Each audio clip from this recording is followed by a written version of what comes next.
I don't think I've ever been to a city as photogenic and video-worthy as Zurich, Switzerland.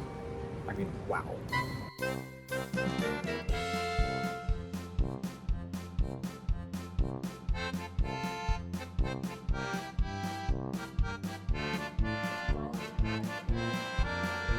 Hey y'all, welcome back to A Sense of Travel. I'm Michael Matheny. This is Experiencing the City, where I'm on a mission to document the sights, sounds, tastes, feels, and smells of cities, countries, and natural wonders around the world in order to immerse you imaginatively into my experiences. This week, we're in Zurich, Switzerland, and I'm excited to bring you along. There aren't many major metropolises left around the world that still look and feel as crisp and fresh as an Alpine lake, but there's one that has managed to do just that. You'll find it nestled near the snow-capped peaks and rolling green hills of the Swiss Alpine region, along the Limmat River and the crystal-clear Lake Zurich. Switzerland's largest city and one of my favorite places in continental Europe. Zurich, which is located in the German-speaking northern portion of Switzerland, is a true feast for the senses. With a history dating back thousands of years and a bustling metropolitan population of over 2 million people, the city is filled to the brim with a patchwork of architecture ranging from Roman and Romanesque to Gothic and modern, set against a backdrop of the jagged and, frankly, jaw-dropping Swiss Alps.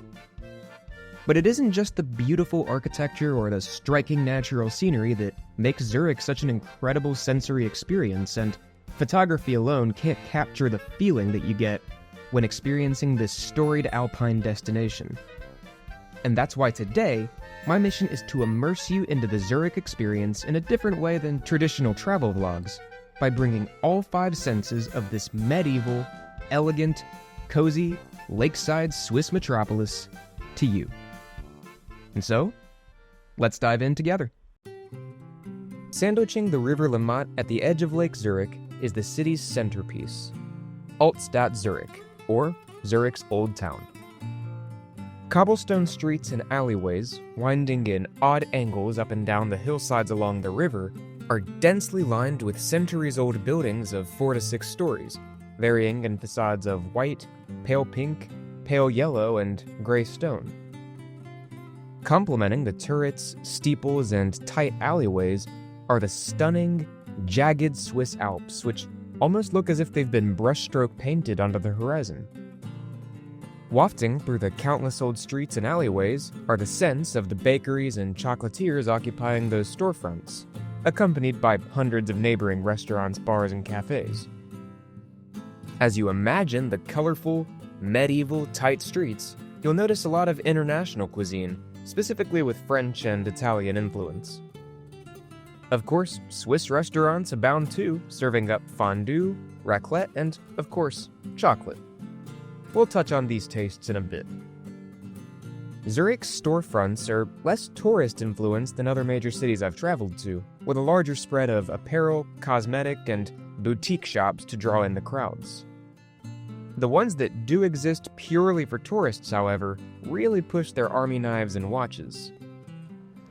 And speaking of tourists, there are a ton of them, running rampant. I should know. I was one of them. As you window shop and browse through the boutiques, you'll find that most things are written in German, as the Zurich canton's official language is German. Switzerland has 4 official languages, by the way: German, French, Italian, and Romansh. Rooflines reminiscent of Bavarian and Dutch architecture, adorned in dark slate roofs and muted pastel facades worthy of a Wes Anderson film, alongside great stone cathedrals and monasteries with pointed steeples and bronze domes, blanket the hillsides. The most prominent of these medieval buildings is Zurich's most iconic cathedral and landmark, Grossmünster Church. Grossmünster Church is a Romanesque Protestant church here in Zurich, and it was constructed in the 1100s and into the 1200s. Legend has it that Charlemagne himself was the one who commissioned this bad boy.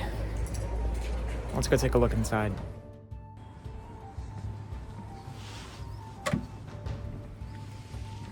True to many buildings from the Middle Ages, the nave on the inside is dark and rather cold, and a bit smaller than the larger Gothic-style cathedrals of the centuries to come. A statue of Charlemagne himself, crafted in the 13th century, overlooks the church's crypt. Getting to the top of this tower is not easy. Up a tight, winding spiral stone staircase is an observatory atop one of the bell towers, providing a great view of the surrounding city and the fine details of its roofline. Up here, you notice just how fresh the Swiss air smells, just like spring water. Depending on the time of day, you may hear the church's thundering bells cascade out into the chilly winter's air. Another great vantage point in Zurich's old town is Lindenhof Hill. Once a Roman fortress, this tree-covered, muddy square now acts as a public park and overlooks the river Limmat. Even from up here, but more specifically throughout the old town as you wander the alleyways, a soundscape of tram cars screeching, birds chirping and calling, pedestrians trotting on cobbled stone, and trickling water from the river and the various fountains fills your ears. Now, speaking of fountains and water, there are small fountains with trickling water throughout the old town and the greater city, and apparently, this water is completely safe to drink. Now, I know this water comes from natural springs, but it does appear as if the water from these fountains comes directly from the River Limmat, which, upon close observation, is crystal clear.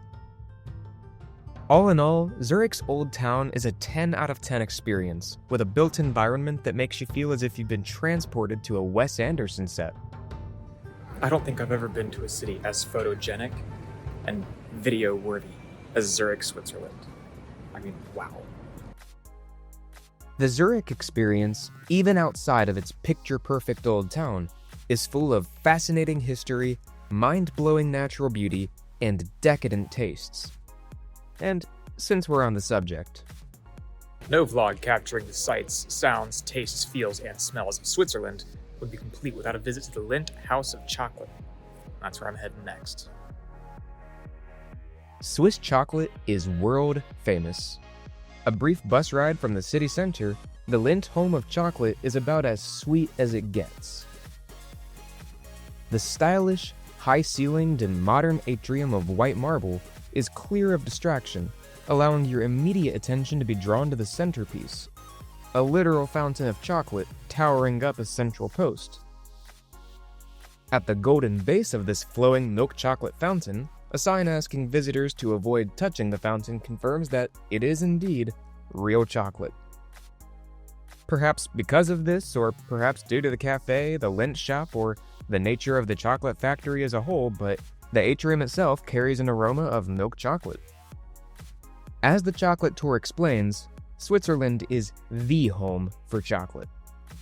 Between the invention of aluminum foil, the Industrial Revolution, an abundance of cows, and a culture that values quality, it's easy to see how Lindt, Caillet, Nestle, and others originated here.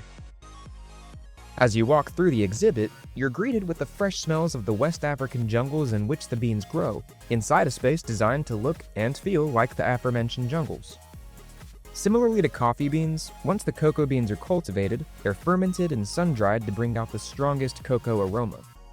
Once the cocoa beans reach chocolate status, through a combination of multiple processes including the creation and mixing of chocolate liqueur, the chocolate shells are formed.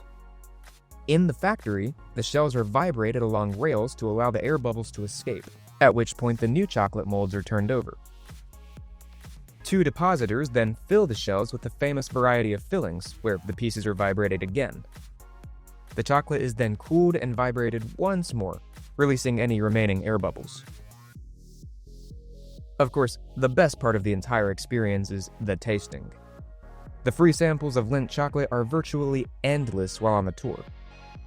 We'll explore these tastes a bit more in a bit, but what I can say for now is that throughout the tasting rooms, the air has a warm, chocolatey aroma, exasperated by the heat of hundreds of people in a relatively small space.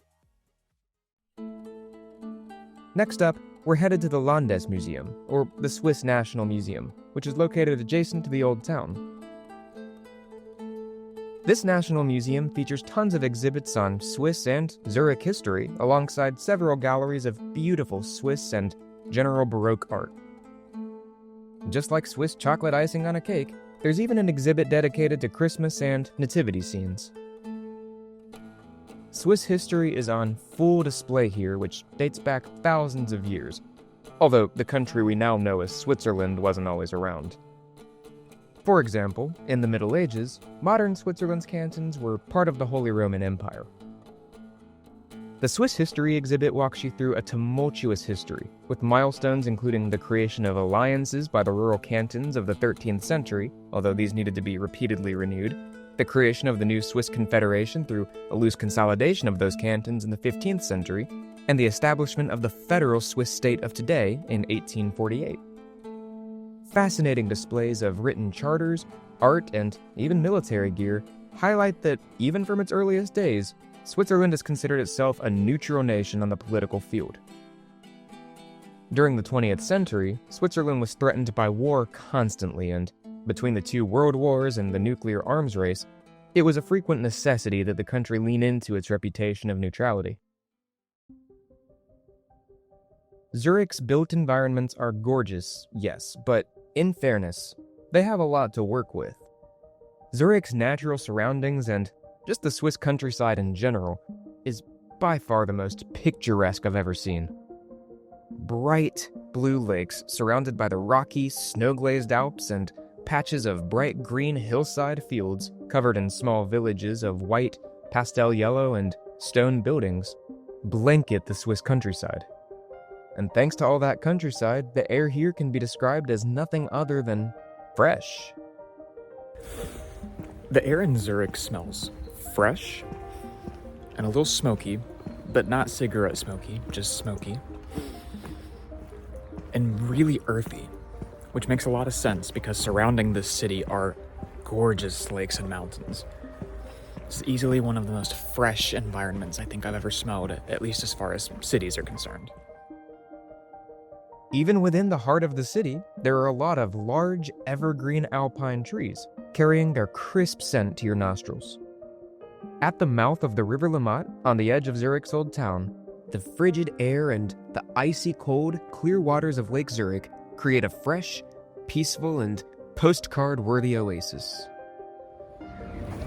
So I'm out here on the beachfront of Lake Zurich, and it's the most peaceful thing I think I've ever experienced. You've got the rippling water. You've got people out here doing polar plunges, which is something. You got swans. And then in the distance, and this is just incredible, you have the Alps. It smells like fresh water. You just hear the chirping of seabirds. Well, they're not really seabirds, I guess. They're lake birds. But it really is just an absolutely gorgeous sight. Along the lakeside are hills with dense, white-cladded village communities along the edge. Occasionally, a bronze steeple or stone bell tower peeks above the dark, brown terracotta and wooden roofs. At the water's edge, you'll find joggers, sailors, and even people doing the old polar plunge. Fully naked, I might add. You gotta hand it to them. The Swiss are some tough cookies. For an even more stunning view of Zurich, the surrounding hills and countryside, and the magnificent Alps, Uetliberg, Zurich's highest hillside, awaits. Heading up now to the highest point in Zurich. Super excited. From atop Zurich's highest point, which is the observation tower on the hilltop, you can see the Alps even more clearly.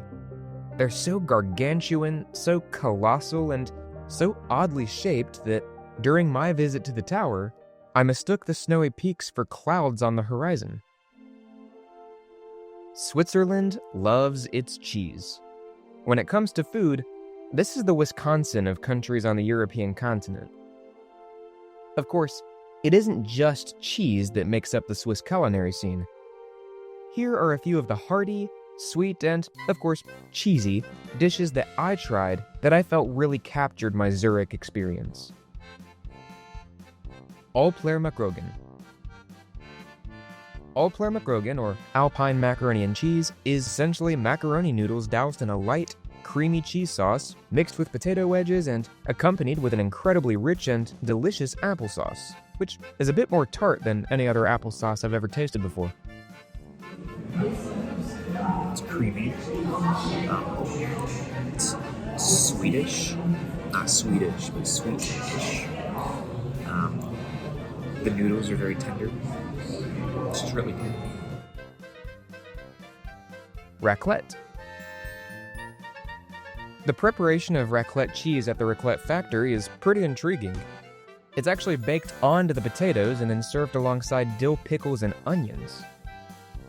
The raclette itself tastes aged and delicious, and the potatoes are soft and moist. It's pretty easy to see why this is a Swiss staple. I accompanied mine with a Hurlemann lager. This light beer was both cheap and good. Fondue. Although pricey, if you're in Switzerland, fondue should definitely be on your itinerary. In a hot cauldron of melted Swiss, Gruyere, raclette, and plenty of onion, fondue is served with skewers and an assortment of snacks like bread, potatoes, and apples. Then you dip them in the cheese. The bread and potatoes I'm agreeable with, but the apples, might be an acquired taste for some. Basler Käseküchli. Cheese quiche, which I got at the top of the mountain, was unbelievable. The closest thing I can think of to compare this to is macaroni and cheese baked in a crock pot. And if you understand that comparison, you know why I loved it so much. Lindt Swiss chocolate. Now earlier we dove into the sensory elements of the Lindt home of chocolate. Well, now let's take an even closer look at the sweet, sweet tastes. As mentioned before, at multiple points on the tour you can actually taste the chocolate, and it is so unbelievably sweet and warm. Initially you come across self-served fountains of white chocolate, milk chocolate, and dark chocolate, and a spoonful of each one leaves you feeling sweetly satisfied and yet craving for more. Fortunately, free samples of dark chocolate squares dispense automatically from sensor machines ahead, and then to top it off, Lindor balls by the hundreds await in the final room. My pockets were stuffed full of sample balls including white chocolate raspberry, caramel, milk chocolate, dark chocolate, the list goes on. Cheese pretzels. First order of business here in Switzerland is a pretzel with cheese. And it's absolutely phenomenal. In Lugano, while on the train to Zurich, and depending on the language you speak, I had a cheese pretzel, a bretzel formaggio, or a Käse bretzel. All in all, it was a soft pretzel that was exquisitely salted and lined with fresh Swiss cheese. As with most of the world's cities, Zurich, Switzerland can't be captured in just one visit. The sights, sounds, tastes, feels, and smells that I captured in this Swiss metropolis only scratch the surface of all there is to experience. My hope, though, is that through diving in with me as I recounted the experiential elements of my Zurich adventure, you were able to place yourself imaginatively into this medieval, elegant, sweet, cozy, and yet bustling Swiss city in a way that makes you feel as if you've walked along those cobbled streets and gazed upon the magnificent snow-capped Alps too. As always, thanks so much for watching, and until next time, adieu.